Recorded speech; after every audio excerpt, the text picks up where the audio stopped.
and sing it one and all.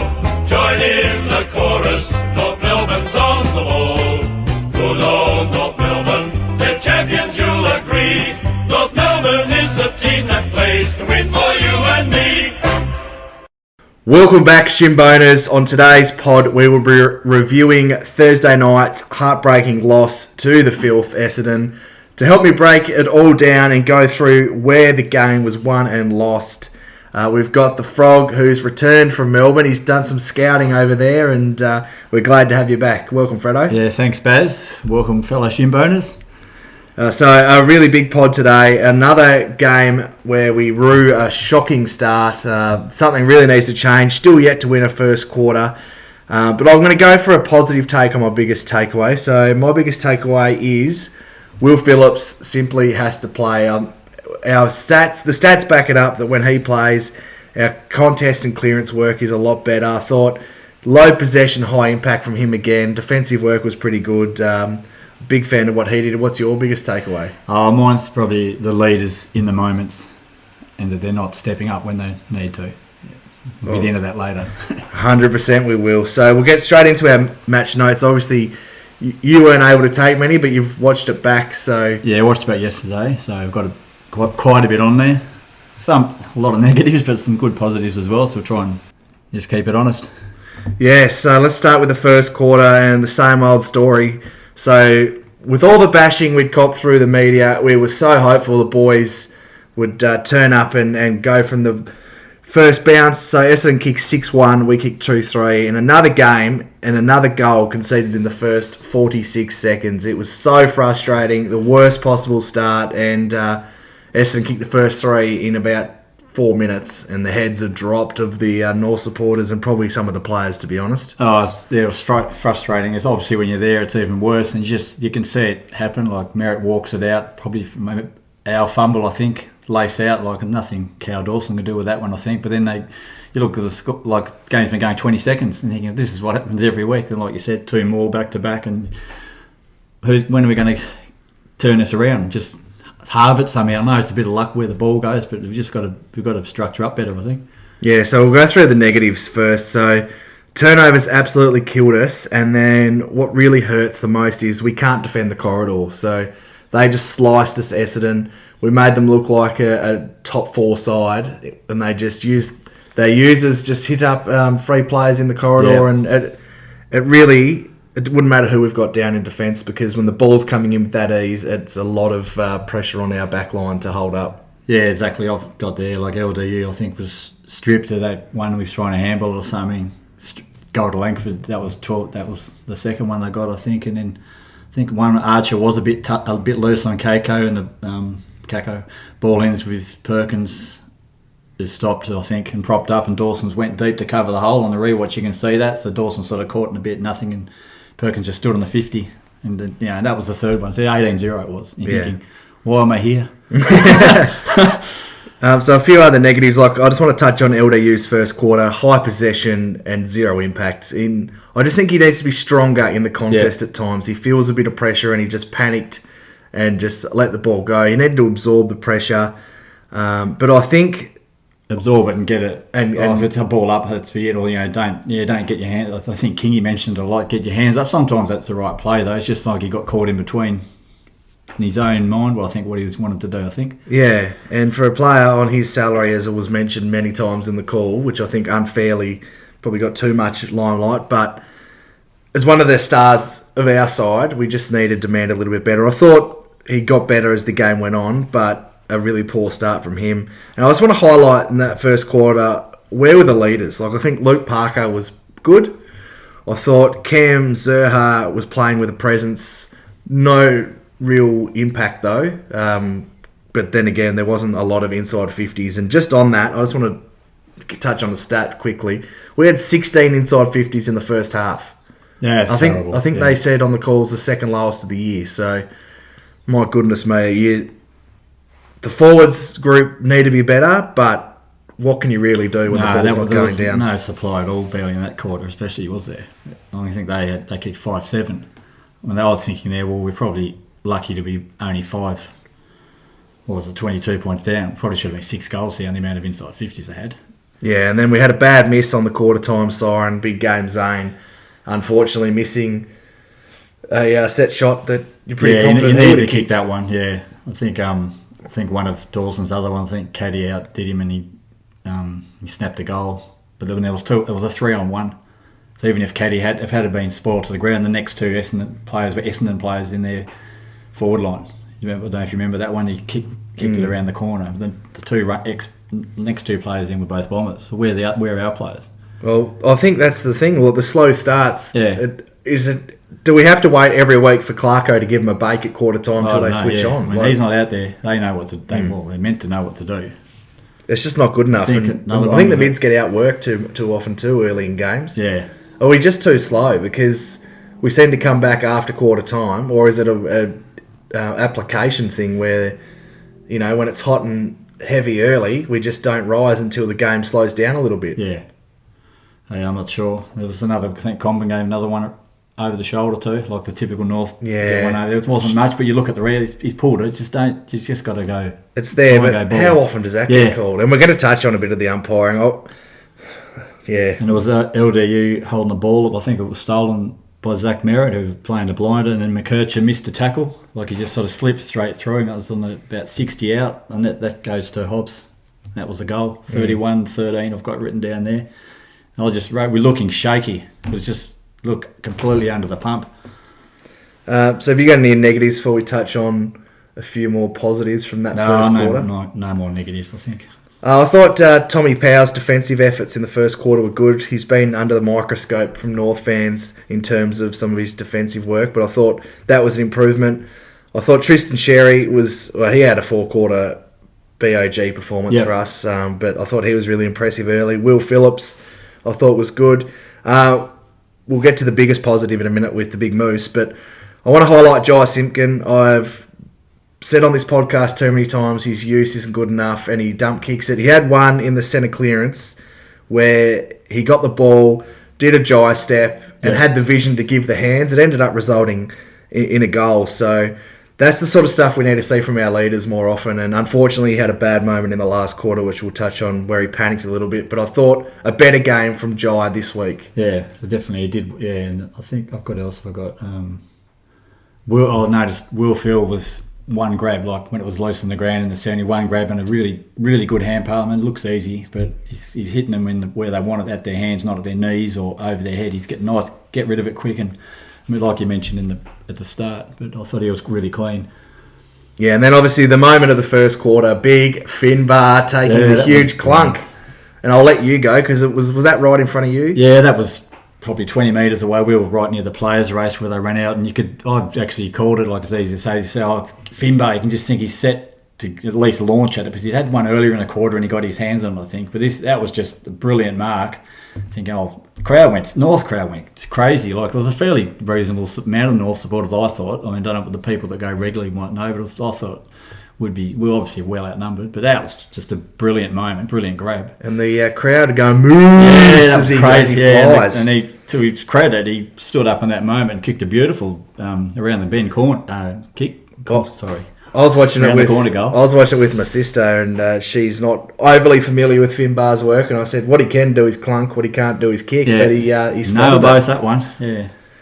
That was a great moment for him, and a real confidence booster. I think that sort of brought a bit of confidence back into the playing group. Yes. He took his moment. It would have been so easy as a first gamer to spray it, especially with his set shot battles, but he went back and took responsibility and drilled it, so that was great. And the boys got right around him, all of them came up, and it was just, you could definitely see that lifted the whole, and the crowd, the North crowd and the team was great. Yeah. Cult hero status for the big Finbar.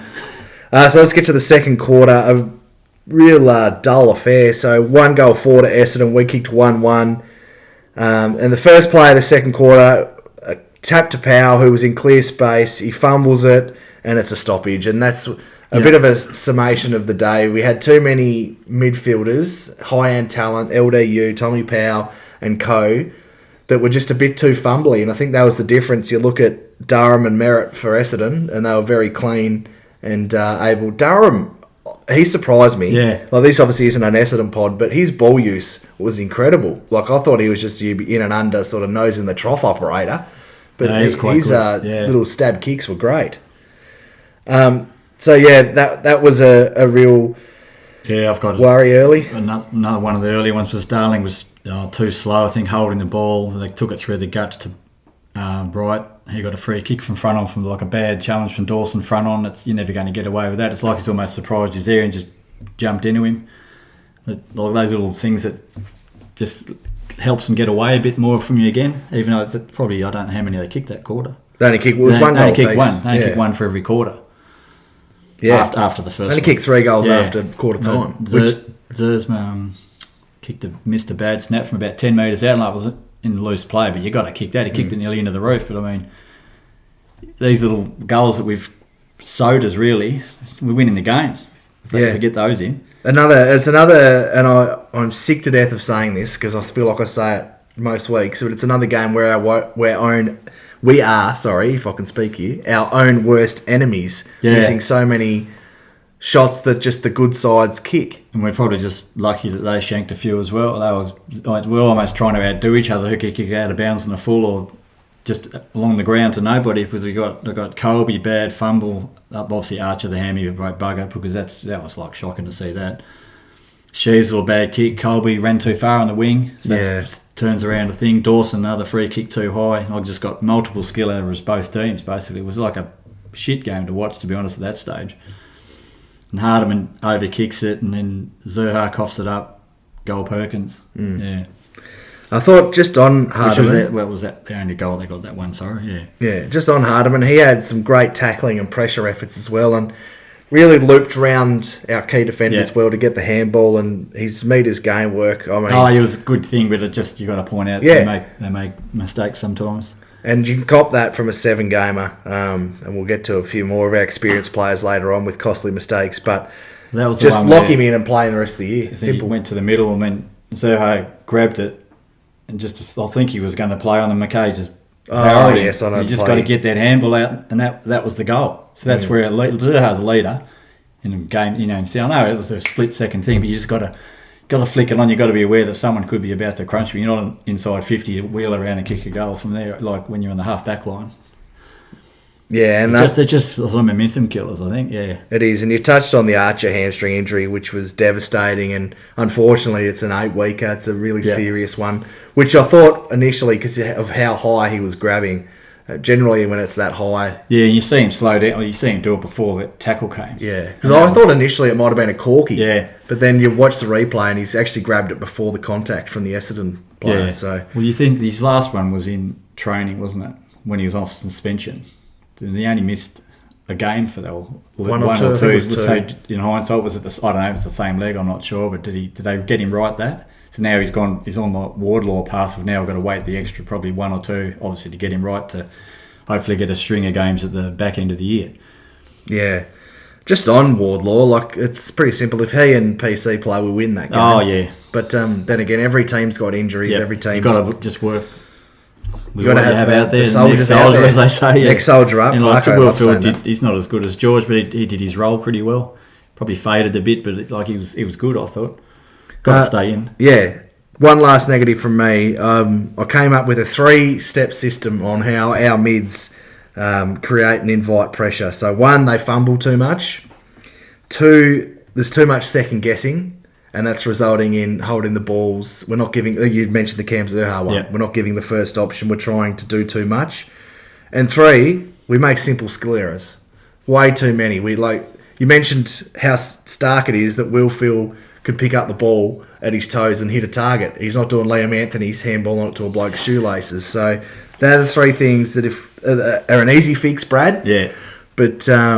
if we can start to work on that and get the cleaner ball and the initial give, it's going to be a massive difference in our gameplay. Yeah, well, if that wasn't Essendon, we're probably 60 points down at half time, because they weren't a lot better at that either, were they? No, that crap. They were giving it back to us. We got another chance, then we'd turn it over. It's almost laughable at times. If they didn't have Zach Merritt, they'd be a bottom 2 side. Yeah. It's as simple as that. I've never seen him live. I know he's you don't want to glaze on an Essendon player, but he's pretty awesome. He works his ass off to get into space. Yeah, and he's kicking. He's awesome. So let's touch on some of the positives from the second quarter. Jai kicked a great captain's goal, which all started by an aggressive kick-in by Caleb Daniel. Yeah, it was. I'm pretty sure he Yeah. hit LDU. Yeah. Then he got it to take over to Dawson. He went long to Larky. I think handballed to Jai. Yeah, kicked from outside 50 or from on the 50. That was a brilliant goal. And this is what we want to see more from CD. Yep. Look, obviously, you had a closer look at the kick-ins Yeah. this game, but we can't just have the long down the lines. I mean, you're not going to take the aggressive kick all the time, but if you're going to play Daniel for what he can't do defensively, he can do offensively. And if he's not going to do that, don't play him. So we saw some better options and some better use from him. Yeah, it was. Yeah, definitely. Which is what we've been crying out for. Yeah, agree 100%. Yeah. But yeah, it was a really sort of average quarter of footy. Yeah.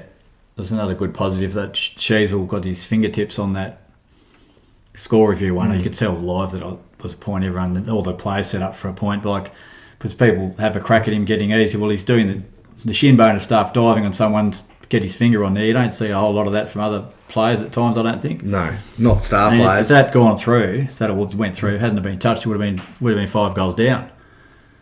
And just on Harry, he took a great contested mark going back with the flight, and he had 5 tackles. So that's his defensive side of his game. Really good, really sound. And the back line really stood up in that second quarter as well. Yeah, there's some good moments there. I jotted down. We had Hardiman a great tackle and also a really good spoil in another moment, and Chom a good spoil, and Dawson did a great tackle as well. So they've sort of improved the defensive bit at the back end of that second quarter, I thought. I think, just to sidetrack a little bit on Chom, I think his last fortnight where he's played strictly one-on-one, his defensive work's been really good. Has, yeah, I agree. Yeah, his one-on-ones have been pretty good, and his usage has been pretty good as well, I think. I feel like maybe thinks now those other 2 older guys are gone, he's the man. He's the lead down there now. Yeah, and it's probably going to stay that way for a while, I would have thought. Well, they weren't. The other 2 lads weren't exactly tearing it up in the VFL that I watched yesterday. No, and there's another key player that we want to see come in soon, but we'll get to him a bit later on. But just on Chom, Peter Wright in the preview I mentioned had been in good form and was a worry and had a good track record against North. So a good performance from him, and very smart with ball in hand. No big, long, high switches across the ground. No, well, Peter Wright was struggling with a bit of the North forward on his. At times he just literally just stood in there. The Essendon people move and get rid of him. They're not a big fan, I don't think. No, he might be a bit of a Bombers whipping boy. Yeah. So let's get to the third quarter. This is what we want to hear. We'll get up and about because it was awesome from North. We kicked 5 goals, 2. Essendon only kicked the 1 goal, 2. And it all started with a Colby explosive goal. Yeah. 2 bounces and drilled it, and that got the crowd up and about. Definitely did. I don't know, where was that early on, was it? Yeah, but we finally saw some run and carry. Like, there'd been no real game plan, sort of long down the line, but we took the game on, we hit our short options, handball receive game got up, and that's when we really looked dangerous going forward. I think the cohesion between the backs and the mids and the forwards all suddenly clicked. They must have changed the way they were defending or something. They definitely linked better than they had probably for weeks, I think. Looked really good live, like they was just moving the ball so much more effectively. Yeah, and it was all led by Big X. Goldie was cooked. He couldn't keep up with X. X was belting him around the ground and running him off his legs. Oh, he was cooked. Looked cooked, poor old Goldie. Yeah. Sucked in though. Yeah. Yeah, we hope he goes well, just not when he plays North. So that's it's a big step up. I mean, he's obviously a legend of the game, but he's there just to do they play VFL and break glass, and the break glass happened. Well, I don't know where we'd be if our first 2 ruckmen went out. No. So you look at it from that point, and X is an absolute beast. His stoppage work was really good, I thought. He was. Most of the time. He did a few when he died. He shouldn't have kicked it, but now that happens when you touch it 25 times. You're not going to all be 100%, are you? He's a clearance machine, the Big X, I reckon. Speaking of big, I think Big Chief in New Zealand, you might have been able to hear him. He was that up and off about. The chair like Vince, right? Yeah. Finbar, I thought his defensive work in the forward line was really good. He applied himself with that. Tackles here, little touches, just applying pressure. Awesome. I think right from the start of that quarter, LD got that really good clearance. He ran around the arc. I think it was really. He looks like he's he's a bit more on this quarter. Like I thought that was a good positive sign, and obviously the goals were good as well. And that's what it comes back to. There was no fumbling. He was bursting through. No dirty clearance where it's a snap that gets to that 60 where we turn it over, and then it's so easy for the opposition to rebound. But I think Colby's one. I think Larky actually grabbed it and got a really clean. He sometimes fumbles a bit and then gets a bit, unsure, but he got a really clean grab and release Colby and had the 2 bounces. Yeah.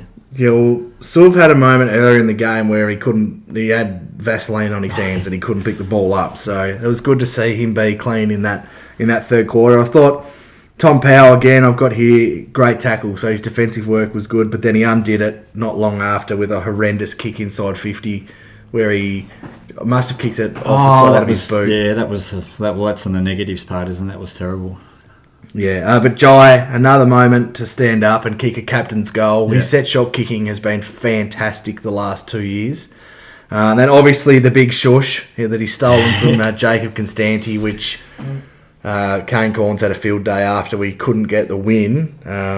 But important for him. A bit of emotions coming out at the moment. I don't mind that. I don't mind it either. We're well in the game, not like 10 goals down. So. And he would have been getting a lot of noise over the fence from the Essendon crowd as well. So, well, I've got a fair few positives, but some of them like a positive/negatives. Hardiman did a great kick to Larky, but he just did that silly push in the back, and that was there. Like that was pretty clear to me when I was watching him. Tommy Hawkins did that for 350 games. Just swing your hips or swing your shoulder. Don't use your hands. It's just he makes it look obvious, and he does his little puts his hands on his head, but like that's probably another goal. But just on it, Jackson Pryor, he wouldn't have touched the ball. Like it was a perfectly weighted kick, and then he messed one of those up last week when he had to sit on. Radicalea. But then there was not.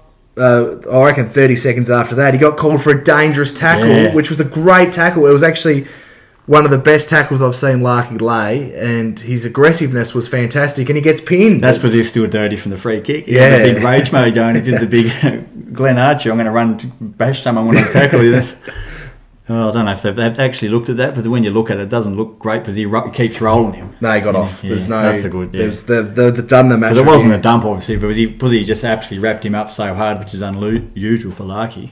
They've got to wait another probably week before they go and give another stupid 3 weeks to North. But Stephen's actually another moment. He did a bit of a. I think Zach called it a Geelong, like I'm pretending to punch the ball, but sort of just pushed the guy's arm on the way up and got a.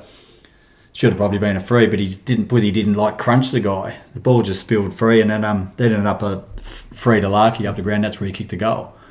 So it was a bit of a shout out to Dill Stephen. I think his defensive work's improving a lot, so we'll probably get more on him later. But he will definitely be in consideration for the Basty. A really impressive game from him. We'll touch on him a bit later, but Cam Zerhardt kicked a fantastic goal, and when it happened live and he's kicked the dribble kick from the pocket, all I could hear was Jason Dunstall going, "Oh, what's he kicking a dribble kick for?" But he kicked the skin off it. It flew. Brilliant. Yeah, we're on the other side of it, so they had a brilliant angle. You see off the boot, so that looked great. Like the way it was, this thing is rolling really fast, and it was the crowd went nuts. It's one of the goals of the year. Yeah, that was great. And if you watch the replay back, the best part about it is. He pushes off the opponent, uses the body, and then it's a fantastic goal. That's the ball we want to see, that's for sure. And that's the X factor. I mean, he kicked 2 goals in the end, but they're the sort of miraculous things he can do. And in the absence of Paul Curtis, it's really up to him the next fortnight as well to keep that up as well. There's another good one out that far flank if you're watching on the telly. Like there was Finbar did a massive spoil. He knocked it about 40 metres into the foil, and that's what you want to see. If you're going to spoil, get the bloody thing up the ground or over the line, not just a little tap to the ground. Yeah. Bang! He was great. A negative, it was a great quarter, but 5 minutes after Jai kicked that great goal and did the shush, he had a horrendous moment where it was in stoppage play inside defensive 50, and his toe poked it, kicked it 10 metres straight to Essendon goal. And that just absolutely kills you, and it's a mistake that shouldn't be made by a captain of a football club and an 120 game player. So I think that's I've got that as a big really big momentum. That was their only goal for that quarter. It shouldn't have happened. I think there was a Essendon player loose at the back of the stoppage, but you can't put it down to that. The dribble, the soccer kick should never happen. I think he just fumbled it and it fell to the ground. So it wasn't going to be holding the ball. It just dropped and he said, I'll kick it. But why wouldn't you just pick it up again? Yeah. The worst thing that'll happen, you get tackled and there'll be a ball up. If you can pick it up and get a handball out or away. But then the worst thing happens, especially when we're struggling to kick goals ourselves. That's like what my headline at the start, the leaders stand up when you need to, and he did the opposite, which is a shame because he kicked that. Like that goal was brilliant. Great goals. Yeah, that goal that was in front of us as well, like the shush one. Just a shout out on that one as well. I think it was Dylan Stevenson's that passed to him, and Jai did the little finger point, kick it. I don't know if you saw that on the. No. He just did the finger to the side and kick it there, and Stevens just put it in the hole, and Jai ran on it. And so that's sort of disappointing. At the brilliant moment, then the other one at the other end, so sort of cancel each other out. I'm going to go just with Dylan Stevens. He has arrived. Yes. And he is exactly what we were hoping we were going to get in the shaky first year, but it's his wing now. Yeah, well, I've positives for that quarter. I've got his name written 4 times. And I looked up his stats. He went 8 disposals at 75%. That's pretty good. You're not going to hit 100% unless you're doing side. He's not kicking it sideways. He's kicking it down the line to open people. So I think he's a bit of a weaving boy, but I think he certainly ditched that for mine. Like I've been on him pretty good for 2 or 3 weeks now, and he's just, if he can keep going like that, we've got a wing locked for hopefully the future. And Brady's actually ticked one of the many trades that haven't come off. And fortunately, our other lock winger is not in the team at the moment because he's just lost all confidence, Bailey, hasn't he? Well, let's talk about him now. I had him earmarked for a bit later on, but Bailey Scott, what did he play? 2.5 quarters? Yeah, and had 3 disposals. 3 disposals, yeah. And they were shaky. You barely noticed him. So like, the other wingers collectively, like I think Finn had a bit of a run there, and he's only young, but he still had a bit, and I think his use was. I don't think he shanked anything. No, he didn't. From memory, and that's he that's doesn't what you panic. want. And he's not going to. Yeah, he's very calm. Like I wish he might have to coach some of the other boys, but yeah, it's disappointing for Bailey for mine. Yeah. Anything else for the third quarter before we move on? Well, best thing it was a 5-goal to 1 quarter, but it should have been 5-0. So how would they go at 3/4 time, thinking they've kicked a goal effectively in over the second and third if the Simpkin one hadn't happened, the turnover one? Oh yeah, it's got X. And I thought LDU was better that quarter too. Yeah. Still had a couple of moments, and Larkey was obviously quite good, and Parker. But the burst player that he is, he's going to make mistakes, and that's okay. Well, I think he had 18 contested. So that means every time, 18 times he's got it, he's had someone right next to him. So you've got to get rid of it quicker. You can't drive through every time, because you're going to get holding the ball 8 times. And he had Setterfield on him for a lot of the game as well, paying close attention. But he's just, like we said in the first quarter, he's just got to be stronger with the ball. Let's get to the last quarter now, and I'm starting off with a big fat negative. And Luke McDonald is one of the biggest whipping boys at North, and I thought he'd actually played a really good game. He'd played on Langford, kept him quiet. Good defensive spoils and stuff. But just dumb option to kick it. He went to kick it to the left, he went to kick it to the right. He had too much time, and he's kicked it long to Luke Parker versus Peter Wright when he had a contest out the other side. And actually, Luke Parker wasn't really there he wasn't calling for it. He's actually behind Wright, so it's even worse. Like if Leafsy Parker was in front, you think, well, he might be able to draw a free with his nous, but he had no chance. He's trying to spoil against the guy that's 200 and something centimetres. It was horrendous live, and he had Elmac still had Daniel, who I think he'd got it off in one pocket, and he had someone else in the other pocket short, so he still had the short option on both sides. I think Big X might have been up the gut somewhere too, and I'd back him into. Well, he's not going to lose the contest. I don't even know who was near him, but he would have gone 100% to try and mark it. But why'd kick it to the worst matchup on the ground? And that was the goal. Yeah, it turned into a goal. So that was their only goal for that quarter. Yeah, it's ridiculous. That was just horrendous. You could just it sapped the energy out of. As a supporter, you're thinking, why? Like they can't score at that stage goals anyway. It's terrible. So there was more soft frees, and then we haven't touched on the one where they Constanti kicked it out of the after the whistle was blown, and then free kick North, and now it's a ball up. And it should have been a free kick, isn't it? Yeah, it should have been. He's been. I watched on the replay where the ball was whistle being blown, it was in mid-air and he just did a He volley kicked kick. it, yeah, it was that's just stupid. been an idiot. It Yeah. was stupid, but the umpiring's a shambles. I think. And obviously there was too many. It was 30 to 22 free kicks. There shouldn't be 52 free kicks paid in a game of There's football. people thinking the earpiece, that was just the other umpire. They do that all game. Yes, that happened, I think, against Wilfield on the wing. The umpire near us said, no, it was Wilfield's arm slipped over someone's shoulder. You could see that a mile away.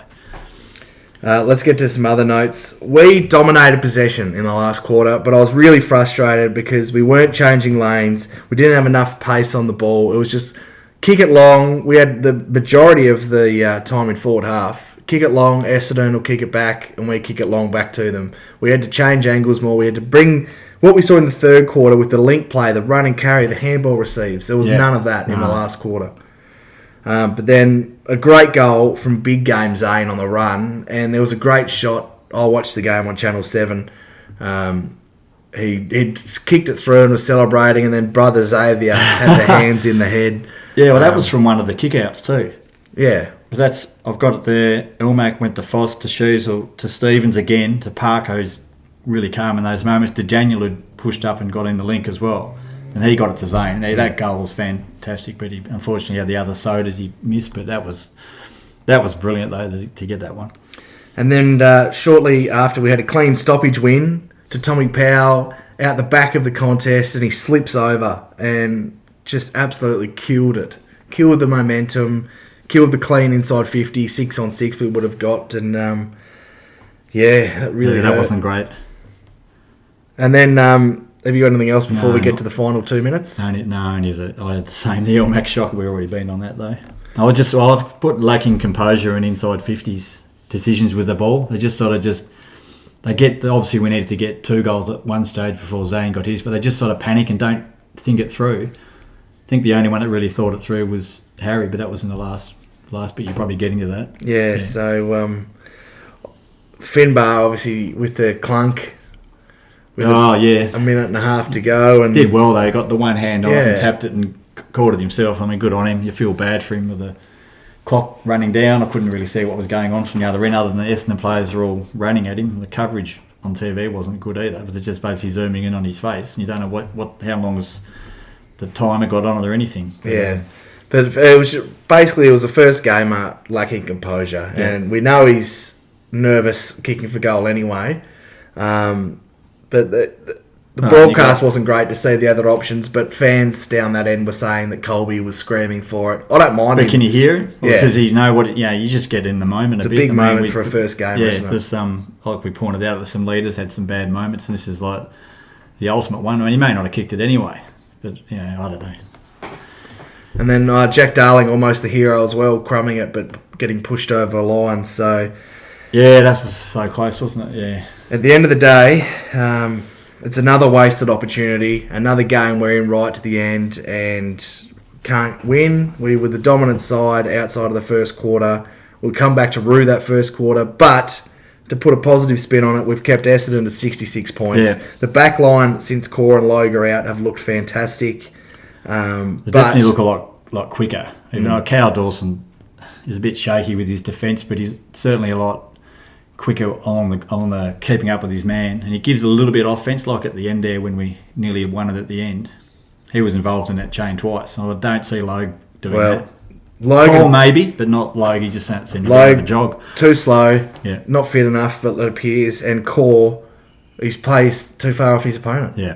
So they're actually doing their roles. Charlie Comben, I mentioned a bit earlier, but he and Dawson will actually play on their players and defend strongly. So another positive, I thought, like we obviously at our back, the team's instructed to give it to Harry, and obviously he had a couple of bad turnovers. I think he tried a 1-2 with Colby in the handball, like he shouldn't have gone for the receive, but he's trying to win the game. He's trying to drive the team, but you're not going to win it chipping around. Like he's trying to take the game on. In the last quarter, looked at his last quarter, he had 11 at 82%, 245 metres, at 11 off of the half back, and he's trying, like even that, I think, remember the last play, I think Trom had a kick out and did a big Steve Kernahan helicopter, and somehow Simpkin got it, and he got to Dawson for the 1-2. That's when Dawson ran off really well and took a player on, but you're behind, you've got a couple of minutes to go.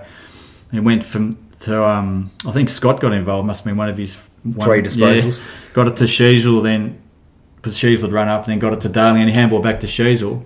If you look at that, this will go as a turnover to Sheasel. He's tried to hit Larkey on his left foot, and Zerett's just cut in and cut it off. That wasn't Larkey's opponent. Larkey was had his hands out for a chest mark. So if Zach Merritt's not there, I think Kingy pointed out that he's read it really well. Larkey would probably kick that goal. Yeah. So suddenly Sheasel's got the goal assist to win the game. Now that in the stats say it's a turnovers, but you had 8 turnovers. But some of them, that's not a bad turnover. That's just the ball getting cut off, isn't it, really? I think... When you take really the aggressive kicks like he does... Yeah, it's going to happen. And that was he was trying to. He wasn't just thinking, I'll dump it in. He's actually, because he was pushed on the boundary, he's gone back to his left and done a perfect pass to Larkey. It just didn't come off. So he could either do a massive high right footer and hope for the best, but he's trying to hit his full forward out. It's the best, genuinely the best shot in the league. Yeah, exactly. And that was probably the game by then, I think, wasn't it? Yeah. That was probably the last decent play. So unfortunately, it goes as another honourable loss, which we're all sick of. We just have to win games like that, and it hurts. It hurts frustrating, but after where we were at quarter time, it was better, but it's still I just when it's throwing, I can't wait for the players to just don't want to hear the Essendon theme song longer than they have to, so we just got out of there. But it's you're so flat, but you think, we're still in this, with how many games have we been in this year with 2 minutes to go or 5 minutes to go or whatever. We just couldn't get that extra goal, but Essendon almost gifting it to us, but they were shocking with the ball as well. Yeah, but it's 2 weeks in a row where we've played 3 fantastic quarters, but the first quarters are letting us down. So, well, if we could just keep the opposition to 4 instead of 6 or 7, you're almost out of the game. I'll tell you what, if we do that to Brisbane, they'll just go into cruise control and win by 100. I was going to say, if we play like that, the standard we have in the first quarter, Brisbane will put 12 on us this week at the Ninja. Yeah. They'll put 12 on us in the first quarter, but it's a shame because we're winning the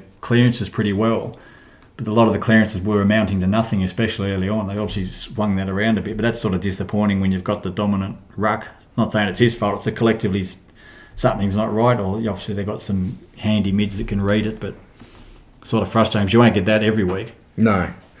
Right, let's get into our votes for the most prestigious award in all of football, the Ryan Bastanak Player of the Year Award, the Basty.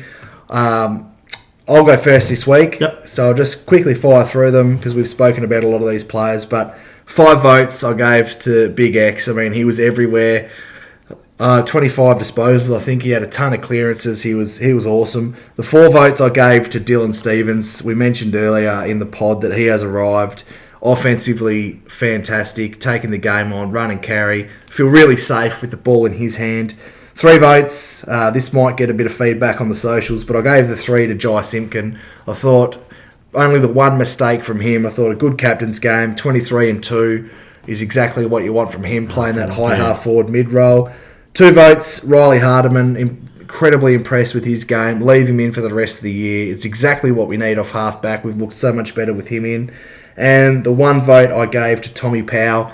9 tackles is really good. What we want to see from him. I thought offensively he was pretty good as well. Defensive efforts were great. And then some unlucky ones. Will Phil was in contention for me. Charlie Comben. Harry Sheasel's obviously very stiff. And LDU as well, I suppose. But the first quarter really hurt him. But yeah, they're my votes. What about you? Yeah, same for 5 for the Big X, just monstered Goldie, dominated the game. 4, same for Dylan Stephens. I just got a couple of stats. 25 at 80%. That's what must have to be elite because he's not doing sideways kicks from what I saw. He's not getting your Tom Stewarts. He's trying to get the ball moving. So he had 16 in the second half when we were playing better. And I thought he was instrumental in most of our forward thrust, exceptional use, and his positioning, he's holding that.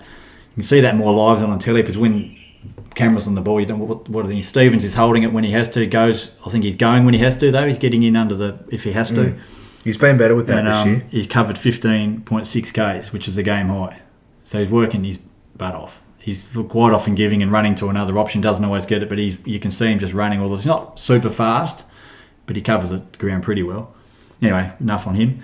Sheasel for 3, he's probably been criticised a bit, but he had 32 at 72%. Yeah, he gets release in the back line, but that's his role, is to distribute. Because if we put him in midfield, how are we getting it out of there? Well, what I would have liked, my only argument is, and I don't mind them not doing it, but I would have liked to see, just for the last 5 minutes, that's him fine. go in the midfield and then put Colby to half No one was back. kicking any goals. There was no midfield. Yeah, passes, true. but he was definitely pushing up there. Like he had that last inside 50. Yeah, but I think at times we can be more aggressive putting him into the mid and putting Colby to half back because Maybe, Colby yeah. can't impact at the moment, unfortunately. But I worry about Colby's defence. But I'm with you though. You got to win it. Yeah, I'm not. Yeah, Yeah, and then late in the game. Sheasel 592 metres, and he covered 14.7k. So he's working his ass off as well. And he did the 1%ers, the smother on the fingertips on the score review one, another on the ground and a wing. He was laying on the ground and someone went to kick it. He put one arm up to the ground and did a smother. I don't see anyone much from our team doing that. So she's got the reflexes, smothering handballs and stuff like that. And he did the big mark with the flight. And he's trying to win the game. Yeah, I've got some sloppy moments but he's trying to create play. It's not like a stationary handball that goes over someone's head. It's mostly under a bit of heat of his trying. You feel for the guy, but you can see he's working really hard. And I think the Corns is way off the mark. And the player ratings things, I think most defenders have bad player ratings because you can't get a score involvement if the teammates up the ground aren't going to. No. I don't know. It's a lot of hype. You feel bad for him. He's 20. Oh, the And media stuff. he's not playing next to Penrith and Sidebottom. Yeah. I mean, if he's in Collingwood's team, he'd be having a field day. Or Geelong or someone. Exactly right. He's you look at Dacos to go sidetrack for a bit. He's got Sidebottom, Pendlebury to go. And he is an and who's Harry? Harry? Who's Harry got next to him? McDonald. Yeah. McDonald, Cal Dawson, Yeah. Hardiman, who's played 7 games. Yeah. So Anyway, sorry, but back to Tommy Powell I've got for 2. I thought he was good use. Really good work, Greg. That was a critique on him a few weeks ago, but a lot of support. He's definitely running the other way and he's sticking his tackles.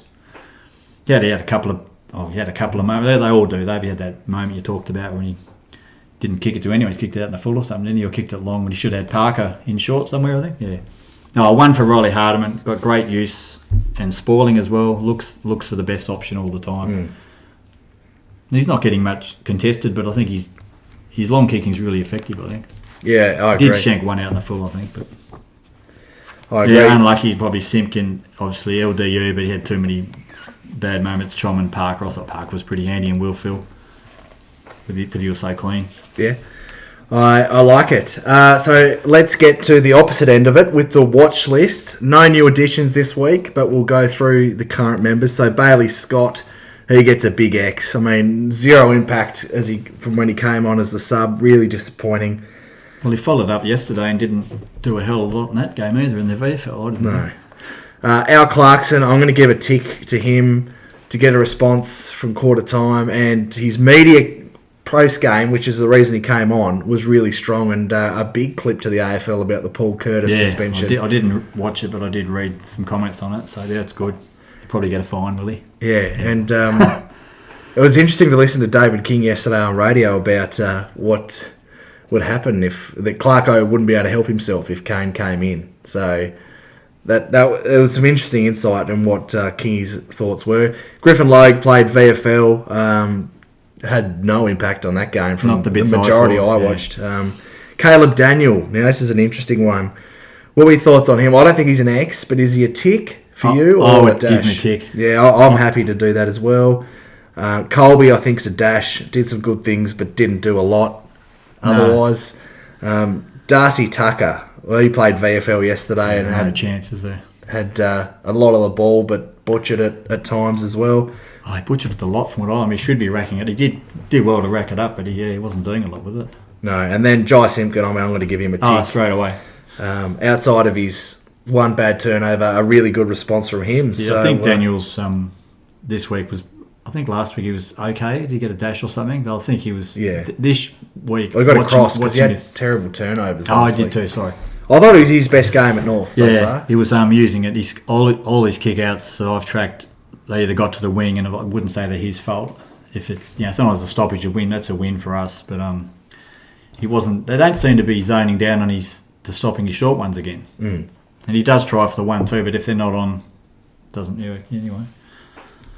Right, so this is episode 110, so we're continuing our player series. I'll go first. Anyone who's listened to this podcast for a while will know it's a pretty obvious one for me. My favourite shin boner of all time, Ben Cunnington. the contested clearance beast that he was, a great user by foot, multi-time best and fairest, but then obviously the adversity he overcame with his cancer battles, and all-round great human from interactions I've had with him at training and stuff, and the clubman that he was, a very beloved member of our playing group, and love what he did, and sadly missed. Sadly, his career was cut short, and really probably the most underrated player in the competition I've seen in my time. And just one more thing on Cunners that I loved about him too. He loved his fishing. He reminds me a lot of, for any NBA fans out there, Nikola Jokic, where he's more concerned about his horses than basketball, where Cunners only turned up to training because he had to, and then as soon as he could, he'd get down for a fish. So a very quiet assassin, but we loved him, and my all-time favourite player. Who's your favourite number 10? Yeah, good choice there. I was a toss-up between those two. He and the one I picked, who was Anthony Stevens. Yeah, another ultimate shin boner, but he was. What a great couple of players to wear the number 10. Anyway, we've got in the 90s when we were in our prime, obviously a couple of premierships. Also, 2 best and fairest and 4 runner-up best and fairest, which 3 of which were to Carey and the other one Wayne Schwartz. So he's in our peak. He's dominating 6 years in a row. Might have been at 95. He might have had some injuries, and obviously 2000 he had the shocking neck injury. Came back in 2001 after all that and got 4th in the best and fairest. He's just so consistent. You knew every week he was going to be given 100%. Worked both ways, which some of our mids now would, running back into the back line, getting a spoiling, chase down tackles, playing injured in grand finals, broken foot. I mean, what more can the man do? He was probably an underrated ball user as well. Kicked 127 goals as well. So, yeah, people think he's just a bit of a battler in the high tackles. He was pretty classy with the ball, great around stoppages. A great North Melbourne person. Yes, fantastic, yeah. I like that. And, love both of them. Young River, obviously, at the club now, which is exciting to see. Just does show a lot of tenacity like his old man, and he might not have the other side of it, but wouldn't that be great if he could come on? Oh, we hope. We always want the players to come on, but when they've got the father-son legacy as well, we hope a little bit extra. Yeah, it's funny that because a lot of people questioning when Jackson Archer got drafted. Because he wasn't probably dominant at under 18s, but he's playing. It's like a lockdown defender type. So what did we get him for? It's just because of his old man. Look at him now. He's one of our most important players, and we're really going to miss him the next. He's played like 20 games, and he's already really important. Right, so let's get into the listener questions. Once again, a huge thank you. Got bombarded with a lot of questions, which we love. Favourite part of the pod, interacting with you guys. We'll start on Instagram with Scott Green, who asks a really good question. How much better do we look with Will fill in? Now, can we play he and Wardlaw in the same side? So that's a question that's been asked a lot. My initial thoughts are yes, due to the fact that Wardlaw generally plays high 50s, low 60s time on ground. So you're probably not going to play the two of them in the same set of bounce. No. But I think because Wardlaw's on restricted minutes, you can play the same. And whenever Wardlaw's not in there, you have Willfield in there. And then Willfield potentially might have to play some half-forward time or just a straight swap on the bench. What are your thoughts? Yeah, I think they just need to find a way to make it work. They've got nothing to lose. We're not playing finals. Give the lad a run for another 4 weeks. If it doesn't work out, well, probably out he goes again, I think. Yeah. And they probably could both be in there, in a way, because Wardlaw's quite fast. Yeah, that's true. I know they're both in and under, but I mean, George can get out himself just by pushing 3 players as well. I mean, Willfield setting up George, that wouldn't be too bad if it goes Willfield's side. Maybe you have to take a couple of stoppages off Parker. Yeah, and he's really good as well, but he's a really good forward. But I mean, you push up as the extra mid anyway, like Jai is in a way. Yeah, and this weekend we play Brisbane, who have a small midfield. Like they've got Ashcroft, they've got Neil, Dunkley's sort of their bull, but you're not playing a side like a Bontempelli and the Cripps where the height factor might come into consideration. And obviously he does struggle to cover the ground, but the positive side is he's very clean.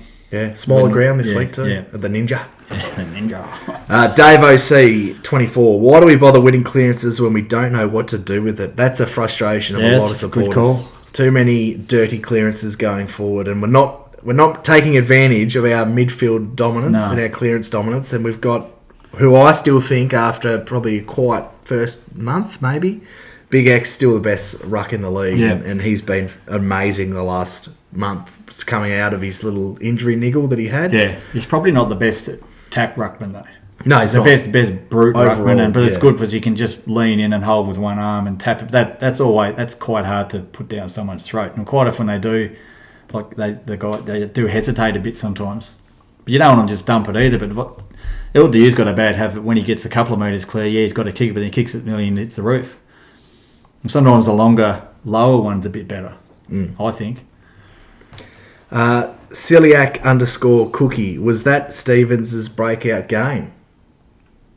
Yeah, he was pretty good the week before, but this was another level up, I thought. That was his best game for the club, for yeah. sure. And really, really happy that he can come on. Because at the end of the day, he was pick 5 in the draft. Yeah. And Sydney don't get many wrong. No. And he was consistently playing in that It's sort of side. annoying you get labelled with your draft pick. But, I mean, you don't draft yourself, do you? I mean, obviously that was a miss for them, but then he probably a very hard team to get into. And he was playing in that grand final team. And I don't think any of us had him in our best 24 even this year. I can't remember. I don't think I had him in 26. He was some pretty ordinary games last year, but yeah, hopefully this is the level he can. It's hard to maintain it when you're only what's he played probably 50 games or something. Yeah. The hard bit now is get consistent, but the wing's his now for a foreseeable future unless he regresses badly, then he can't try someone else. Yeah, and that's what's happening with Scott. Yeah. He's regressed. He's plateaued. Plateaued's probably kind because he's regressed. Let's call a spade. So it's his wing now. The challenge on him and Mick Barlow and the coaching development group is to continue to get him better, because he's obviously got that high end talent to be selected in the top 10, and he's bringing it the last month. So the challenge now is he's got work rate tick. His kicking's elite lately, but then there's probably other parts of his games he can work on as well. But at the moment, he's ticking the boxes, I think. Oh, couldn't agree more. Next question here from Matt O'Dwyer, 23. Is Darling cooked? We looked too top heavy up forward. Should Harvey have played? Yes, for mine. He should have gone on the watch list. I just thought of after, but he's got one more chance. One more chance. One more chance for JD. The 300 gamer rule. Yeah. Another chance. He was pretty average yesterday. He was. The thing is, he's still taking a player. I know you need to do more than that, but it's a bit chess sometimes. You just got to sacrifice your game, I suppose. But you want more though. I don't think he can play three keys. No, it might have to be. We put if Finbar. There's questions about Finbar. There may be, but I thought he provided a great contest, even though he didn't mark a lot. He's bringing it ground. The opposition didn't really know what to do, because I think I said in the chat, if they're going to start bumping him as he runs in, he's going to get free kicks hopefully, because he's a big guy, but he's not a brick shithouse like Hawkins or something. So if they're going to block his running, hopefully he'll get free kicks. But I actually like the fact that he's coming from behind, because his arm extension is crazy. Basketball background. Yeah. The old man. And sister. But, WNBA star. But, I think we've got a... Question was on Darling, though. Yeah, I think Darling's due a spell. Yeah. I wouldn't be against giving him a week off. But they've got the trip back home shortly, haven't they? So they have to have this week off. What's it? Whether they bring someone or play anyway. Get the shotgun. Getting a bit excited about a couple of goals in the VFL, but I think he could do that same role. But he's 10 centimetres taller, isn't he? He's pushing 200. He's a big lad. He could do the second ruck work as well. So, great question. Darling did the second ruck, didn't he? Yeah, So I don't think Finbar's really that good, and probably maybe just make a contest in the forward line, son. Well, they did have 4 possessions on the wing in 30 seconds. Finbar. He did every 2 handballs and 2 around the corner kicks, and I thought, what's going on here? Yeah, I don't think he wanted it either. Just kept following. You can have it back, Finbar. He's the runner. Thank you for that question. Next one, this is right up your alley, and it's going to be hard to do it off short notice, because you and I both didn't look at the questions prior. But Brighton Isles, your coach, what movie line would you choose for your pre-game hype speech to the players? Well, I'll go first. What you think?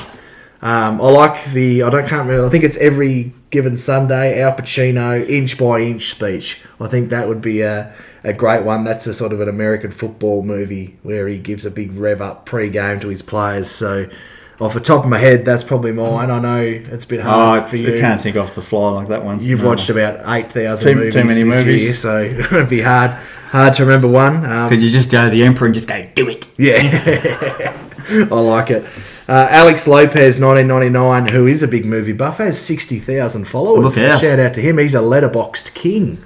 Wow. So, fan of the pod as well. Sorry, loyal listener. So, thanks, Alex. He says what a lot of people feel. He was at the game. I don't know how much longer I can keep putting myself through this.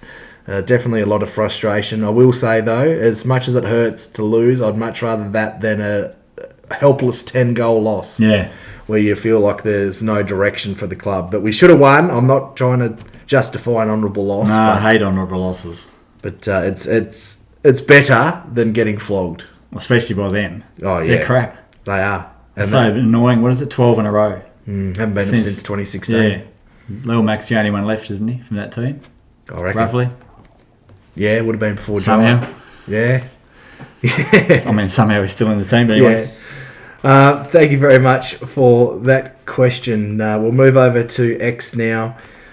And we'll start with Brett Hay, who says, why do our defenders keep jumping second or third man into the contest front on and give away free kicks, or let their players stay free to kick the goal? Happens too much. We didn't actually touch on that Elmac shocking kick. He went, when he turned it over to Peter Wright, he went second up to support, didn't impact, and it went to Kako who kicked the goal. It was his man. Well, at that stage, it was his man. Yeah, that's supposed to, if you're going to impact the sport, you have to actually hit it over the line or for a point, I suppose, at worst. But it was like a double clanger. The kick shouldn't have happened, and you can't leave Kako free. No, exactly right, and that just killed us, didn't it? Yeah, it's terrible. None on X says, is LDU actually an elite midfielder who is worth a big contract? What are your thoughts on that? Well, I don't know. He probably is, yeah. I mean, on last year he was. He's had a bit flat spot, but he's still getting the pill, though. Yeah. If he plays in a good side, he's going to be... Do we really know what he's on? No. I mean, if my manager's telling the media getting cashies out in what everyone's contract is, that's pretty poor from the managers, I think. So I don't know. Do they just all sit in a room and this is what he's getting? Or I reckon it's pretty close. It could be, but we don't know. No, exactly. It's all speculation. I mean, what are the ring-ins from the other teams? They'd all be on big corn, because people bag them. You're not going to get someone to come for less money than where they're at. Like Logan, Tucker and Fisher, I mean, are all actually not going so well at the moment. But Russo on X wants to know thoughts on bringing in Geordie Payne. I saw he had 9 tackles yesterday. Well, I was thinking pre-game, would it be worth trying him and Constanti at the same time, just for that manic pressure? Because Payne just looks like all he wants to do is tackle people hard as he can, even though he's not the biggest fella. Seems to thrive on it. So that's a bit real Richmond style. Have 2 people, 2 or 3 that can just want to hunt the ball carrier and the ball as well if it's there, obviously. And I wouldn't mind it. I mean, just reshape it. I don't know. Does Darling go out and Payne come in? Not a like for like. Obviously, being Finbar's your second ruck. Dersman plays a bit more forward. Because he was a bit of forward and wing, wasn't he? Yeah, well, he's just got to play 4 quarters. Yeah. If he's fit enough, well, he did yesterday, didn't he? I mean, Thursday. Yeah. I don't want to see him be sub again. So, he's got a lot of talent. Because even Constanti, he's probably not getting huge numbers, but I saw him live like 2 or 3 times. He's doing second and third efforts just to try and get close to play, to put a little bit of even just mental pressure on someone as they're kicking it. It makes a difference than someone just standing there for 10 minutes and think, who'd want to kick it to today? Like against Carlton, And the smaller ground at Blundstone, there's not as much spread, so you have those 2 on the other side pressuring your users out of the half-back line for Brisbane this week, and I don't mind it. And I think he'll put his hand up, Cooper Harvey will put his hand up. I'm not sure whether his defensive side of his game is good enough. That's the only thing that'll probably hurt him. But does Constanti need to be dropped? He's not getting enough of it, or are they looking at other things? He's ticking all these defensive forward boxes and we don't know. It'd be nice to be in the coach's room to see what goes on there, but it would be. Let's get to Horace, who says, with PC and Wardlaw, we win that. Completely agree with that statement. Yep. Looking forward to our miraculous win next week against Brisbane after dropping these 2 games. Well, I agree. I can't see anyone from Essendon stopping Curtis. No. I mean, no one in the league's basically stopped him at the moment. He's a really I just worry about him 3 weeks off. He's going to come back. He's going to be rusty, a bit out of touch, because, I mean, you can train, but it's not the same. But hopefully he can just come back in and keep going, but he's probably lost half his hand on one of the Blazers. Yeah. Not that that's what it's about, but it's sort of nice. But we all picked him, ironically enough, to be a potential AA player in the pre-season pod. So, yeah, it's a good point. And I tell you what, they need to be keeping him on a leash from the gym. He'll be trying to break all his records while he's not being able to play footy. He's only played 66 games. So this is where, like, don't want to bag Cam, but this is where Cam was a few years ago, and thinking, can PC maintain this or get a little bit better? You'd probably say Cam's probably just maintained that. Like, he has his good games and his bad games, doesn't he? I know you're a big fan, but you'd have to I agree with that. The consistency is his biggest issue. The 60 to 100 where you've gained, or so, is where you've got to improve, and Bailey Scott hasn't. There's a few that are in that little window. You'd probably say Powell is starting to. I think he's getting a bit more consistent this year. He's up to 76. Yeah, I couldn't agree more. Dylan Stevens, he's on 66 games. There you go. Yes, and just for those at home, obviously we don't have video, but the Frogs got the spreadsheet out. It is like, I think Daniel Hoyne from Champion Data might be jealous. He'll be coming for that exact spreadsheet. A really interesting question here from North Nuffy. Do you think we are too Sheasel conscious? There's so many times he's not in the best position, but we give it to him and he's either under pressure or calling for it when he shouldn't. I understand what they want him to do, but we need to flow through the team, not just one player. Yeah, I agree. I think we sort of touched on that. They're giving it to him. I know he's probably asking for it, but you've got your own brain. Don't give it to him when he's half a metre from you. He's trying to run and create, but yeah, they're definitely too conscious. But obviously that could be an instruction. Give it to him when you can, but you've got to choose the time. It's like, agree, yeah.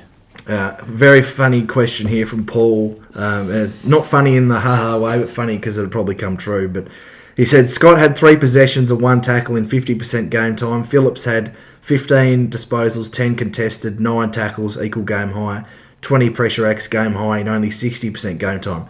Why am I worried that Phillips will be dropped for Wardlaw and Scott will stay in? Oh, well, yeah, I'm worried about that happening too. But I don't think Scott was anywhere near the team till Wardlaw. No. It was a late decision, wasn't it? Because his quad didn't come up, or his corky, sorry. Yeah. I don't mind the decision that he didn't play either. 5-day break. You've got to take a long-term approach with. Well, we've been there before, and if the quads, you've got to look after the quads and the thighs. But yeah, Scott, send him back to the twos. He goes back. He has to. Chris Dymo. So where are the leaders in the team to tell the debutant to take his time? There's a minute left on the clock. Take a deep breath, go back, kick the goal. Where are the leaders? It's hard to see. Yeah, well, I was at the other end of the ground. I couldn't see anything other than Finbar's jumper from the other end. So hopefully someone was at the ground at that end, in with all the filth. Supporters. Oh God. Can tell us what was going on. You hear about Colby was close by and that, but I couldn't see from where I was. Yeah, and the broadcast didn't show either. Let's zoom on Finbar's face for 30 seconds. I want to look at the moustache. Yeah, get on him. Here's an interesting question from Stephen Fenton. Interesting last part of Clarko's presser where he was questioned about Kane. Very dismissive and wanted to be adamant it didn't come from him. I would suggest Clarko didn't agree with how the club dealt with the situation. I get the same feeling, Steve, and I think... Yeah, it's not his call though, is it? No, it's probably not. More of a Viney and leadership group and the players. I think... Didn't Viney say that he was talking to the players? And if they don't want him there, I don't care. I agree, and I don't think... He's making it... Channel 7 built it up. I didn't see that bit, but I heard that they put a big montage of what had happened. That's just television. They're looking for ratings and it's working for them. People despise Gorns, but how many people gets do you reckon? the clickbait. He's on a winner. He's like Stephen A. Smith in the NBA. He's a nutcase too. Exactly. How many people do you reckon that are in situations like us where thankfully can afford Foxtel, but do you reckon watch Foxtel but thought I'll watch Channel 7 just to hear what Kane has to say? So Channel 7 are laughing. But to get back to the original question... Well, I normally watch on Fox, but I taped both in case we won, fingers crossed, but then so I could watch it back and hear what Corns were saying when Cheezer was doing some good, tough things, and I thought would run back to the flight. I thought he was pretty fair with Cheese. He was Like a lot in the game, not earlier in the week, but in the game, I thought yeah. he was pretty fair with him. And just back on to Clarko, I think it comes back to that they can't trust him, that he probably would explode at corners. But, Get a fine for looking at someone the wrong way. Yeah, well, interesting. But in that presser, though, we saw signs of angry Clarko, which was good. He got a bit pissy, which I like to see. Well, they love Chris Scott. He can say what he wants because he's just... AFL love him, don't they? Yeah. Brad Russell, 2 weeks in a row with only 2 tools down back. Do you think it's working better? 110%. We're more mobile. Yeah, more mobile. And the 2 key backs are playing back shoulder. Funny how when you're playing your man, we don't concede 140 points. Yeah, Cow got lost a couple of times, but he's got at least got the lot better closing speed to the other 2. Like, it's like none of them are really outstanding at the moment, are they? No. And Toby Pink has some good games too. Cole's got the most experience out of all of them. He offers a little bit more run at times. He does like the silly freeze we always talk about, pulling someone's arm down in the first contest of the game. I don't know what they'll do there. No, I'm with you. I'd still like to see Cal get a couple more games. This is probably his make or break year. What is he, 26 or something? Out of contract at season's end. So, I'm with you. We'll do one more question. Just being time conscious before we wrap up. Matt Bates asks, who replaces Archer? That's a good question because there's no real obvious replacement, is there? Like you look in the back line, Miller Bergman maybe they go for Core for a 3 tall. It all depends on matchups against Brisbane as well because they generally have a pretty tall back line. Yeah. But it'll be interesting to see. Do they bring Fisher back in? Yeah, I think you got Fisher and Daniel together. That's a worry, yeah. I don't think you play them both, but... Does that mean Bailey Scott gets a reprieve and plays half-back? Oh, we saw how that went last year. Unless Tucker comes in, but like he was obviously horrible in his last senior game.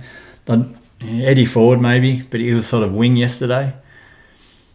Defensive winger, I think. I didn't really watch it that closely, but sort of running out of options, aren't we? It's interesting, isn't it? Or they just bring in Core and Dawson goes to the third one, maybe. I don't know. It'll be interesting. It's hard, I don't know. There's a lot of different supporters got different opinions on those, and I'm not really sure myself about which one would come in. But what it does mean is that Harry will probably stay in the back line. I think he'll have to. Another option. I think Clarko might have said that. I did read a bit of his presser that he did. We need him to get it out of there. Obviously, like you said, game on the line, throw him, move it around. But Daniel can't do it on his own, even when he's playing well. And Hardiman's not that sort of type of player yet. Was going to receive and take on the players. And obviously, Elmac can't do it. Before we wrap up, I just got a message here from Ian, one long-time listener. So he's sent me the same thing about Will Phil, 15 touches, 9 tackles, but most importantly, 0 turnovers. Yep. So the biggest thing I want to see next week, if he's dropped, there's going to be serious questions on match committee because he has to play. And supporters love him. Supporters have been calling for him. He's in. He performed. He's got to stay in for mine. Yeah, definitely. I agree. I hope he does stay in. Yeah. Right, we might wrap it up then. Thanks again, everyone, for your continued support. Whatever listening platform you're on, if you could please subscribe, leave a rating, leave a review, whatever you can do. It doesn't cost anything, takes about 10 seconds, and it's a great way to support your podcasters that you like to listen to. So we'll be back to preview the next week's game. We've got a 9 or 10 day break now. We don't play till next Sunday like 2 o'clock, isn't it? No, it's 4:40. Dead time slot. It's going to be freezing in Hobart. That'd be horrible. Yeah. Anyway, we will be there cheering on the boys. We'll do a preview pod to unpack that game. But that's us for today. Thanks again for listening. Kana Kangas. Until next time, go Roos! Good old North Melbourne, they're champions, you'll agree. North Melbourne is the team that plays to win for you.